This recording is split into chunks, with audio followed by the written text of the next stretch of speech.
Mais d'abord, Niccolò Rizzuto. L'hiver dernier, le grand-père Rizzuto accompagnait son petit-fils Niccolò à son dernier repos. Aujourd'hui, c'est lui qui repose dans sa tombe pour sa messe de funérailles. Le patriarche de la famille a été assassiné la semaine dernière, une balle dans la tête. Il était dans sa maison sans garde du corps. Aux funérailles, la situation habituelle, des amis qui osent se présenter publiquement aux obsèques, et de l'autre, des policiers qui en profitent pour mettre leur galerie de photos à jour. Notre reporter, Anne Tessier-Bouchard. Anne Tessier-Bouchard, bonjour. Bonjour, Pierre. Alors, écoutez, et parfois, on compte le nombre de landaux de fleurs pour déterminer l'importance de la personne que l'on accompagne aux funérailles. Est-ce qu'il y a encore, comme d'habitude, beaucoup de fleurs aux funérailles de Niccolò Rizzuto? Il y a beaucoup de fleurs, mais je vous dirais qu'on vient de les voir, ces fleurs, puisque le cortège funèbre vient de se présenter devant l'église Notre-Dame de la Défense, dans la petite Italie, donc devant une foule impressionnante qui s'est massée sur les trottoirs des rues avoisinantes. On estime environ à 200 personnes venues d'un peu partout, oui, bien sûr, de la petite Italie, mais de d'autres quartiers de Montréal et aussi même de la Rive-Sud pour venir assister finalement à ce qu'ils appellent un événement. C'est vraiment la curiosité là qui pousse ces gens-là à venir ici pour vivre les funérailles. Ils n'entrent pas dans l'église, ces gens-là, mais ils veulent quand même venir assister, comme je vous disais, à ce qu'ils estiment être un événement important. On se dit conscient, bien sûr, du passé criminel de Niccolò Rizzuto.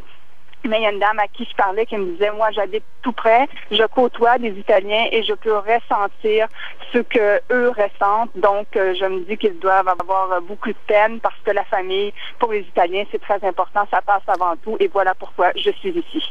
Mais maintenant, dites-moi, là vous nous parlez des curieux, est-ce qu'on a déjà une idée de ceux qui participent ou qui vont participer à cette messe de funérailles, qui vont y assister à l'intérieur?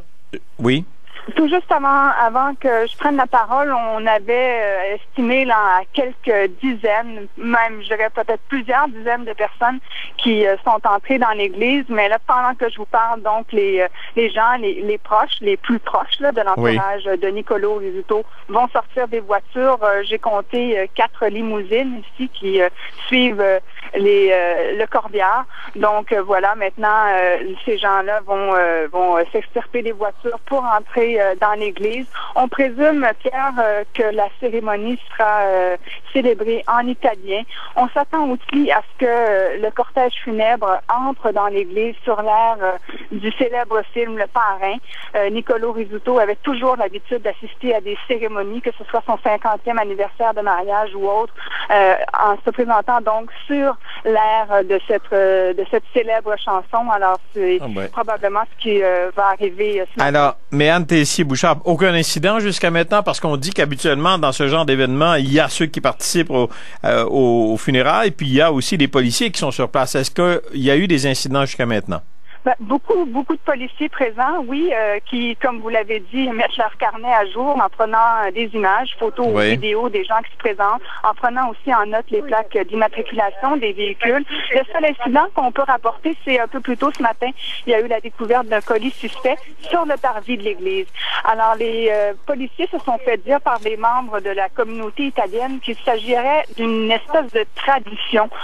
Lorsqu'un membre d'une famille ne peut assister aux funérailles, alors on dépose une petite boîte dans laquelle il y a un message. C'était effectivement une petite boîte, ce colis, une boîte rectangulaire noire ornée d'un ruban blanc en forme de croix. Alors, les policiers se sont informés au prêtre qui a dit ne pas connaître cette pratique. Bref, le colis a été retiré et il y avait effectivement un message dans une petite note qui sera analysée. Eh bien, Anne Tessier-Bouchard, on entendra vos reportages dans notre antenne. Merci beaucoup d'avoir participé à notre émission. Ça me fait plaisir. Au revoir. Au revoir.